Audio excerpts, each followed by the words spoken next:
प्रबुद्धजनों प्रणाम। धर्म युद्ध वह युद्ध हर पल और हर मानव जिसमें उलझा है। इसमें पक्ष और विपक्ष दोनों हैं। युद्ध तो ये धर्म की स्थापना का ही है, पर पहचानना कठिन है। हर पक्षधर धर्म का ही पक्ष लिए बैठा है। धर्म सहिष्णु है, अधर्म आक्रामक है। यही इसकी विडंबना है। इस विडंबना को मिटना चाहिए। पांडवों का 5 गांव मांगना इसका क्रूर उदाहरण है। ऐसा करके उन्होंने धर्म का कैसा पक्ष रखा पता नहीं। आज के सत्तादूत बताएंगे। आजकल तो सहिष्णुता कायरता की ओढ़ी चादर लगती है।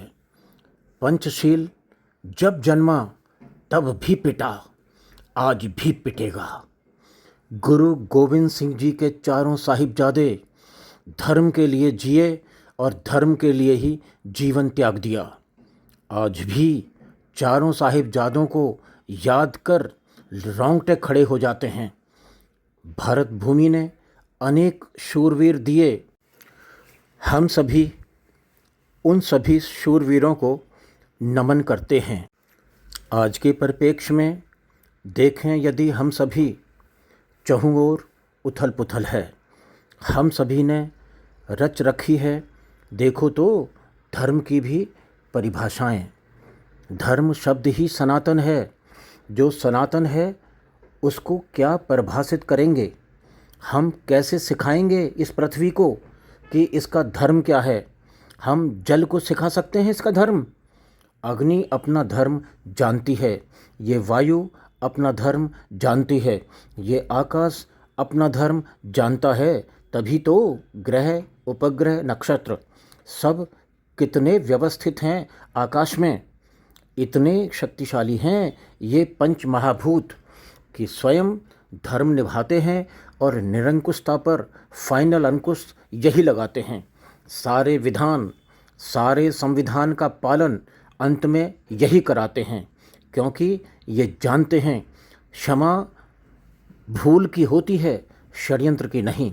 आज के संदर्भ में देखो, जब भी कायर और पाखंडी घिरते हैं, धरती के अंदर ही छिपते हैं। पृथ्वी, जल, अग्नि, वायु एवं आकाश, इनकी अपनी भाषा है। इनकी भाषा मौन के विद्यालय में सिखाई जाती है। मौन का विद्यालय हम सभी के अंदर है। पंच महाभूत सुना रहे हैं, सुनकर देखो। इस जग का अब सब कुछ उधड़ रहा है। न तो अब किसी भी तरह के पाखंडी बचेंगे और ना ही इनका पाखंड बचेगा। अधर्म ने सत्ता का मुखौटा लगाया हुआ है और निरंकुश घूम रहा है। अधर्म की अट्टहास का अंतिम समय चल रहा है। अन्य के अपमान पर लगने वाली यह अट्टहास अब शांत हो जाएगी। देखो, शिवजी का अपमान राजा दक्ष ने किया, तभी तो शिवजी ने राजा दक्ष का सिर धड़ से अलग कर दिया। अपमान तो करेंगे आज के राक्षस, झुंड में मिलेंगे आज के राक्षस, झुंड में हंसेंगे आज के राक्षस। ये अपमान ही सबसे बड़ा उत्प्रेरक है। अपमान ये राक्षस करें तो डरना नहीं। अपमान से ही शक्ति और सामर्थ्य उपजती है। रावण ने अपमान किया, श्री राम ने अग्नि बाण से उसका वध किया। शिशुपाल ने अपमान किया, श्री कृष्ण ने सुदर्शन चक्र से उसका वध किया। अपमान ने ही कालिदास को अमर कवि बना दिया। अपमान ने ही तुलसीदास को अमर कर दिया और अपमान ने ही पांडवों को महाभारत का विजेता बना दिया। आप भी विचारिए, समय तो समझा ही देगा। समय का ही खेल है।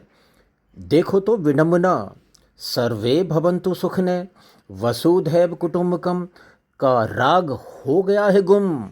अब ये राग गुम हो गया है, तब विकल्प क्या है और उस विकल्प का संकल्प क्या है?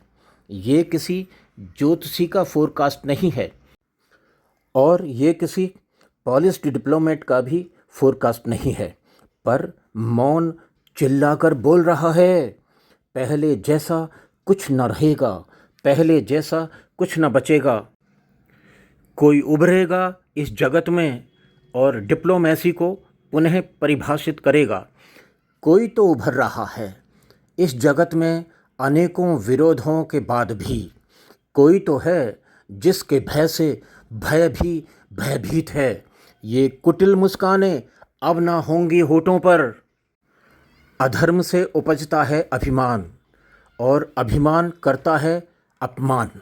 अपमान को गले लगाकर देखिए, जादू का ये काम करेगा। कभी नहीं भूलिए अपने अपमान को।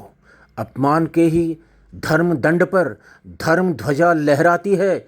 समय साक्षी सदा रहा है ऐसे ही सब इतिहासों का। हर कोई हर कुछ बोलेगा, कभी इधर और कभी उधर। इंच और फीट में नपने वाले, इंच और फीट में नापने वाले, इनके धंधे चौपट होंगे। आ रहा है नया सवेरा जिसमें सब कुछ नया बनेगा, जिसमें सब कुछ नया नपेगा। नया सवेरा आएगा, हम सब के लिए भी नया बसेरा लाएगा।